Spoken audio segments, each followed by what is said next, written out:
It's research process day. Today I'm going to talk you through exactly how my research process goes from beginning to end. But before I do that, I just want to make a quick note. I've had a few comments on Twitter about people trying to read the books behind me. I often sit in front of my bookcase. I catalog my books using an app called Libib, which is really awesome. I totally suggest that you get it to catalog your books. I have published my bookcase. I'll put a link in the description box below so you don't have to try and strain your eyes anymore. You can just have a look at what's on my bookcase. I'm going to start doing a desk down view. I'm going to take you through a little bit through my research journal, although obviously you can go and watch the 2 earlier videos on that, which again I'll link below. I'm going to show you what my research notebooks look like, and then I'm going to show you what I do with all these handwritten notes and how I put it together. Okay, should be fun. For those of you who haven't yet seen this, it's my research journal. In this, it's also my planner. I do everything, and you can see I have a whole pile of things on the front page, including these codes. And these go across my whole system. So they include the Belief, Behavior, Belonging notebooks. That's the name of the big project that I am currently working on. And that means these books. And I'll get into these in a little more detail in a moment. I have RJ, which is this notebook, ON, which is OneNote, and EN, which is EndNote, the reference managing system that I use. And if you, let's just quickly do a flip through my Calendex so I know where things are going. And then we go into my actual weekly and monthly planning. And then my goals. So these are always at the forefront of everything I do and how I put my research planning together. And this is my actual research planning section. So I've got my Gantt chart. I did a separate video earlier this week about how I use my Gantt chart, which I'll link to below. Then I've got my research pipeline. So this shows me where I'm at with every research project that I'm doing. And when I have ideas for new projects, I can pop them in here. And when I'm ready to, I can block out time for them in the Gantt chart. Then I have my writing and reading logs, references to chase up, what my overall publication plans and event plans for this project are. So that I always have those there. Grant plans, things that I'm going to apply for. My academic otters. I'll link to Liz Gloyn's blog post about what academic otters are below. And this is like just a fun thing that I'm doing, which I might turn into a project later. Looking at the way that scholars use Herodotus 8:144-2 to talk about shared Greekness. I think it's very interesting the way that scholars do this and completely decontextualize this passage of Herodotus. That's another thing for another day. This is where all my teaching stuff goes. I've taken it out for the purposes of this video. And then this is all my like normal life stuff. And then I've got notes and things at the back. So the only thing here that I wanted to point out in my general planning video is this is a 1 month zoom in of my Gantt chart. So if you're interested in this, go check out the Gantt chart video. If you're interested more generally in how I use this book for planning, I will link the 2 vlogs that I talk about that below. So once I have done the planning and I'm ready to start doing the research, I come to these. Right. These are, I use a black, as you can see, soft cover Leuchtturm 1917 for all of my research notes. Every time I go into foils to buy a new one, I always think I'm going to get a different color this time, and then I freak out with the choice and I end up buying black. So everything in here is indexed as a reference, and nothing goes in these books unless the reference is also in EndNote. So Harrison was a review article. So then at the top I put the full reference. So you can see Harrison T. 2015 review article, Beyond the Polis, New Approaches to Greek Religion, JHS, that's Journal of Hellenic Studies, 135, pages 165 to 180. And then I write my notes. I write them by hand. I always date the first page of either every new day or every new article or chapter or book. And then in the top of the right-hand most column of the right-hand page, I put the reference. So when I'm just flipping through it, I can see I'm looking for Parker 2005. Yeah, there we go. So that must be quite close to the beginning. Oh, look, there's a page I didn't do it on. So I write out a lot of quotes, direct quotes, anything that I think that I will want to come back to later. And I then make notes on the notes.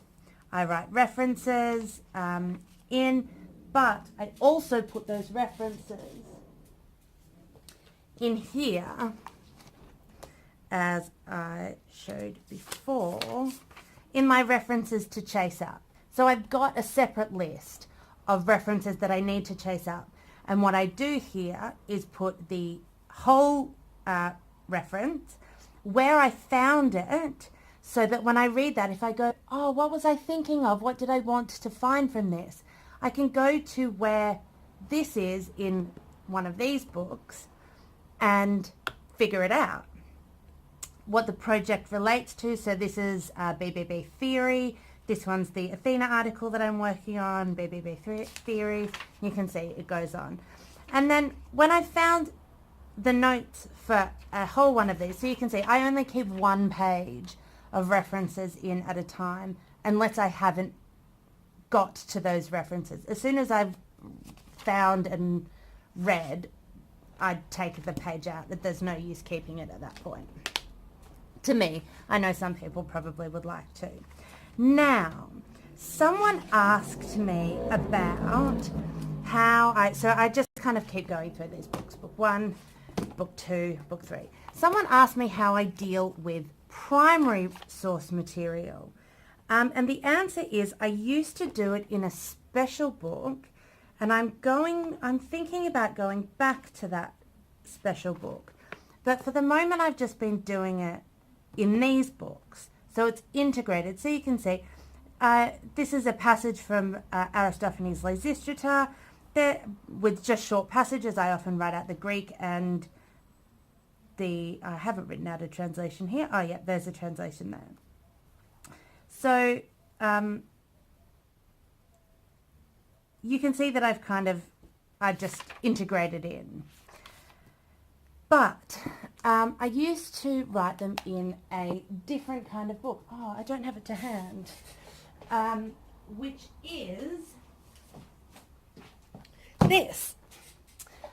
This is a Moleskine professional notebook, and they are like this. So they have 3 distinct sections of the page, top and the middle and a bit down the side. And so I used to, then I could write different kinds of notes. I think I'm going to go back to this system. I think it actually makes a lot of sense to separate out scholarship and primary sources. I know that that's probably not a good answer for everybody, but when there is such a distinction in time and content between your primary sources and scholarship as there is for me, then it does make sense. Now I have one other type of book, and that these are both those, which are basically exactly the same, but these relate to one book only. So if I'm going to read the whole book, then often I will do, I haven't started that one yet, then often I will do a quick read through. So that's what I've done with Vasquez More Than Belief. I've read the whole book and now I'm going back and taking detailed notes. So you can see I've only just started doing that. Okay, so now I'm going to take you to see what happens after the books. So after the handwritten notes, I get here to my trusty laptop with the plan of the Acropolis on it. And in the first instance, notes go into OneNote, which is where I keep everything related to the big project and the constituent parts.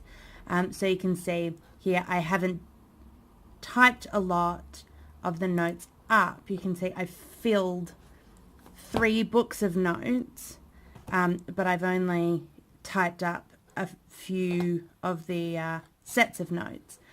That's because I generally type them up as I need to rethink about the articles, and then I can put in different types of notes. So you can see these are notes that I didn't think the first time I read through, but as I'm reading through the notes that I've made, they are ideas that I've had or whatever. I like to have a little bit of distance, at least a week before I do that, so that I can almost kind of forget what my thoughts were about the article or chapter or book or whatever the case may be. I'm just using article as a catch-all. The paper, I should say, maybe. So that, and then, you know, I can say, oh, this is very important. And up here, I have ancient sources, scholarship, theory. I haven't typed any theory in yet. Project design notes. So these are ideas that I have about the big project as a whole. Mostly these actually go into the research notebook, into the research section of the research notebook, not in here. This is just for when I'm on my computer and I'm thinking about things or whatever. And then specific things for constituent projects. So the Athena article that I'm working on is a small part of the bigger project. And as I get into more small parts, then I will keep adding them on here. Now, these also get put into the research section of EndNote. I really like EndNote. I know it's not for everybody, but I had some very thorough and specific training on it when I was doing my honours degree. And because I know how to use it, and I use it for a lot more than just reference keeping, reference management, I really like it. It is a very personal thing. But you can see I also cut and paste the notes into this research section. So I can actually search EndNote for keywords from my research notes as well. And that one doesn't have one, but I can also keep the PDFs of articles or chapters. Sometimes I take photographs of or make PDFs. I use an app called Cam Scanner to make PDFs from photographs. And then when I am ready to do it, I do some initial planning in my notebooks, which I should have been more organized and had. So, so I've got some initial planning for the Athena article, which then goes into OneNote, which I've obviously closed because I'm not very good at filming my laptop. So you can see, then I've got the plan here. Now, it just so happens that for this project, I've already delivered a conference paper on it.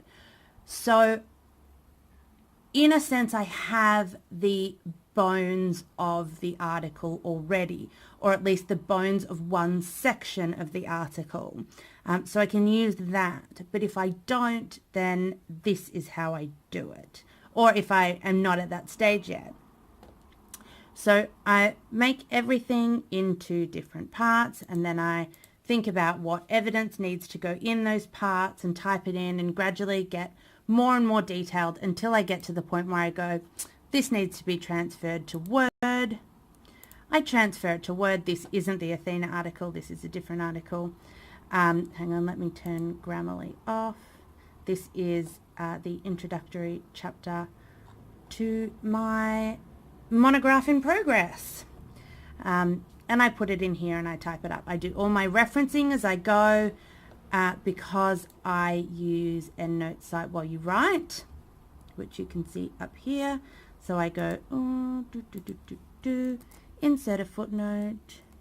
Yep. And then insert citation. Of course, I also closed EndNote, so that will take a little bit of time. I haven't planned this very well, have I? Insert citation. Come on. Here we go. Oh, hello. Okay, back here.